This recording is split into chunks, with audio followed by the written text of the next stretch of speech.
Air signs, tignan natin ano yung mensahe para sa'yo ngayong araw. Keep in mind po na ito ay general reading lamang. So, hindi lahat ay makaka-relate. So, be open-minded. Sa mga hindi pa po nakasubscribe dito sa ating channel, please subscribe na po kayo. And pa-like na din po ng ating video. At sa mga nais pong mag-avail ng ating private readings, ng ating Evil Eye Amulet, necklace at ng ating Tears Bracelet, makikita nyo po yung link sa description box. Tarot Intentions by Aliana Reyes. Okay? Tingnan na natin. Ano ba yung mensahe para sa'yo ngayong araw?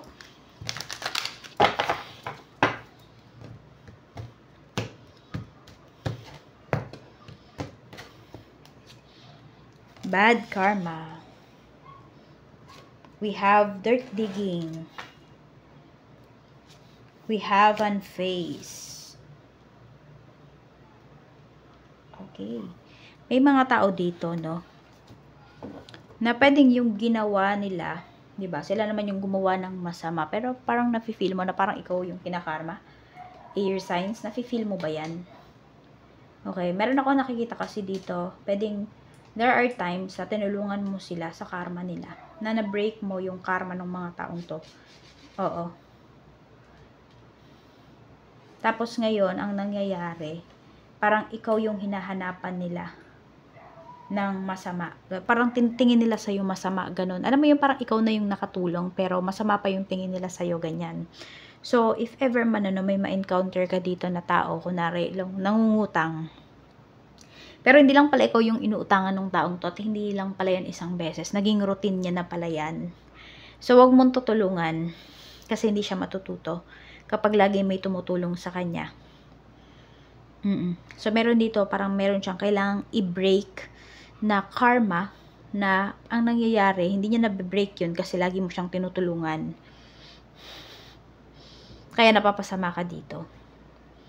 Ayan. Tapos meron naman ditong mga tao na, alam mo, hinahanapan ka ng masamang tinapay, ganyan. Parang ganun, basta hinahanapan ka nila ng ikakasama mo. Pero nagsasawalang kibo ka lang naman dito. Kasi parang, okay, sige, maghanap kayo. Kung may mahanap kayo. Hindi ka natatakot, parang ganyan. So, tingnan natin. Pagdating sa work, pwedeng ito. Pwedeng sa trabaho to, hinahanapan ka nila ng pagkakamali. Ayan na lang, sige, mas madaling intindihin yun no? Yung mga tao hinahanap yung pagkakamali mo. We have Queen of Swords. Pwedeng this is your energy. Medyo nag-overthink kapag dating dito sa trabaho. Or pwede rin naman lagi may nagagalit sa'yo dito na isang babae. The Last Judgment. Parang konting-konti na lang, no? Yung iba sa inyo, air signs. Aalis na kayo dito sa work. Sige. 6 of Cups. May mamimiss ka sa work, pero kasi, yun nga, yung iba sa inyo, parang napupuno na kasi kayo dito. Konting-konti na lang talaga, mag-i-snap na kayo. At pwedeng umalis na kayo dito. Or kung hindi naman kayo aalis, at wala kayong balak umalis, for some of you, konting-konti na lang, masasagot mo na yung tao na to na lagi kang, parang iba kasi sa inyo, parang pinapahiya kayo. Or ginagawan kayo ng kwento, ganon. Tingnan natin mga co-workers mo. Ayan nga, may nagtatraidor sa'yo dito na co-worker, no? And nanghihinayang ka kasi, pwedeng ang dami mong naituro dun sa tao na yun, tas ganun pa yung gagawin sa'yo. Parang walang utang na loob. Yan yung nakikita mo dito sa mga co-worker mo. Tingnan natin sa negosyo naman. Kung mayroon kayong negosyo, kamusta? Ang ganda po ng sales ninyo ngayong araw na ito. The Emperor. So, humarap lang po talaga kayo, maging hands-on kayo dito sa inyong business at lalago pa po talaga yan. Papunta pa yan sa pagiging stable. Maganda yung sales ninyo ngayon. As in, parang ito na yung pinakamalaking sales ninyo for this month. Or for the last 2 months, ganyan. Check natin pagdating naman sa kaperahan. Happy ka ba pagdating sa money mo? 5 of Wands. 3 of Pentacles. Happy naman yung iba sa inyo pagdating sa money. Kaya lang kasi parang meron kayong gustong bawiin dito. Siguro nga baka may nangutang nga sa inyo dito or may natulungan kayo pagdating sa, yun nga, may utang, no? Pinang-utang mo naman talaga yung taong to. Kaya lang kasi parang ayaw na yan ang magbayad. Air signs. So, baka need mo na ng third party dito para mabawi mo yung inutang niya sa'yo. It's either barangay, ganyan. Kailangan mo nang gumamit ng ganun. Kailangan mo na ng tulong nila. Parang hindi mo nakakayanin pag ikaw lang mag-isa. Tsaka parang yung iba sa inyo dito, pinagtutulungan kayo. I don't know kung may nag-aaway dito dahil may nanghihiram sa'yo or may nanghihingi sa'yo ng pera. Pero hindi mo mapagbigyan. Tingnan natin pagdating naman po sa okay, sa mga may inaayos dito na papers. Yung visa, kunwari, ganyan. So, mas okay ba na kayo lang yung mag-ayos? Or mas maganda kung ipapaayos nyo yan sa iba? I mean, kukuha kayo ng lawyer, ng attorney. Tingnan natin. Page of Wands. Kayo lang daw. Air signs. Ayan. Kaya nyo po ito. Matrabaho lang siya, pero kayang-kaya nyo naman daw po. At mas maganda daw kung kayo na lang daw yung mag-ayos. Pero kung ayos nyo to, maging hands-on po kayo dito. Tignan natin. Paglaanan nyo daw po talaga ng oras, ng atensyon. Check natin sa mga single.